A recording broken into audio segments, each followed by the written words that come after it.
Assalamu alaikum everyone. Welcome back to our show, where we uncover the truth, clear the confusion, and challenge false claims with evidence and respect. Today, we're diving into a heated debate that took place between 4 Muslim women and 4 Christian women. And trust me, it left everyone speechless. The moderator asked one simple question: are humans born pure, without sin? The first prompt is, humans are born pure, without sin. Now the Muslim women, they didn't hesitate. They said, of course, the child is born pure, sinless, because the baby doesn't know right from wrong.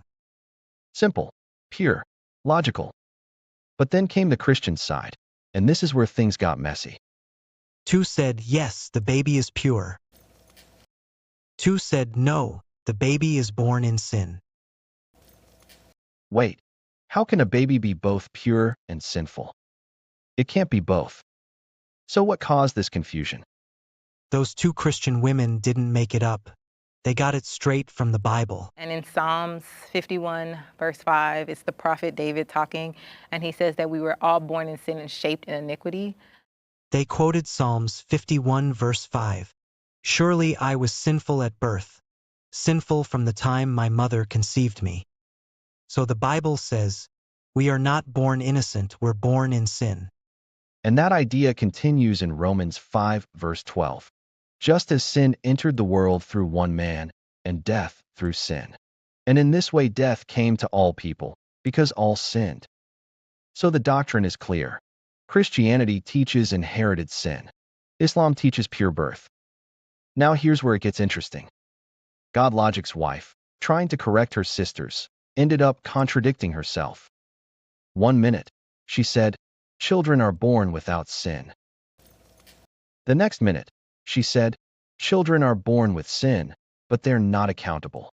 Children can commit sinful acts, but they're not accountable for that sin. Wait, where does the Bible say that?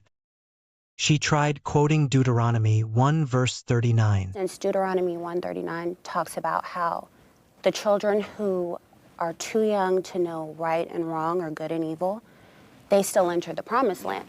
So can a child steal something? Yes. Are they guilty of stealing? No, because they're not accountable for that sin. Your children who do not yet know good from bad, they will enter the land. That verse doesn't say anything about born with sin but not accountable. That's a stretch. Exactly. She added words that aren't in the verse, just to make Christianity sound better. But truth doesn't need to be twisted to sound good. Now, the Muslim women answered beautifully. They said, humans are born pure. There's something called fitrah in Arabic, which translates closely as innateness, like with a pure nature. There's no fall in the Qur'an, therefore there's no sin that human beings carry when they were born. They will be judged after adulthood for what they do. But before that, they are considered sinful. They are considered, with no sin. every child is born pure upon the fitrah, the natural state of goodness and innocence. Exactly. Islam doesn't punish a child for something they didn't do. We're only accountable when we understand right from wrong, when we choose between obedience and disobedience. That's justice. That's mercy. That's Islam.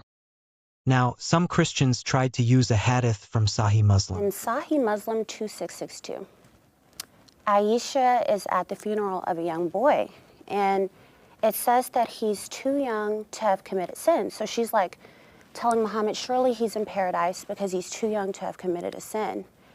And Muhammad says, peradventure, it may be otherwise. So I'm just curious, in light of this idea that, children are not guilty of sin, why would it be otherwise that he would be in paradise? To say Prophet Muhammad believed children are sinful. But that's a misunderstanding. In that hadith, Aisha, R.A., said about a child who passed away, that he will surely go to paradise. And the Prophet told her, do not say that. Only Allah knows.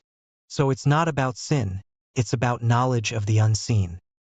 A reminder of humility and divine wisdom. So what do we learn? Islam teaches that every child is born pure, while Christianity, depending on who you ask, gives two different answers. That's why we study, we compare, and we seek truth with knowledge. Exactly. Don't follow confusion, follow clarity. Because the truth doesn't contradict itself. If you found this eye-opening, like, comment, share, and don't forget to subscribe. We've got more thought-provoking discussions coming soon, right here, where we speak truth with evidence. Assalamu alaikum wa rahmatullahi wa barakatuh.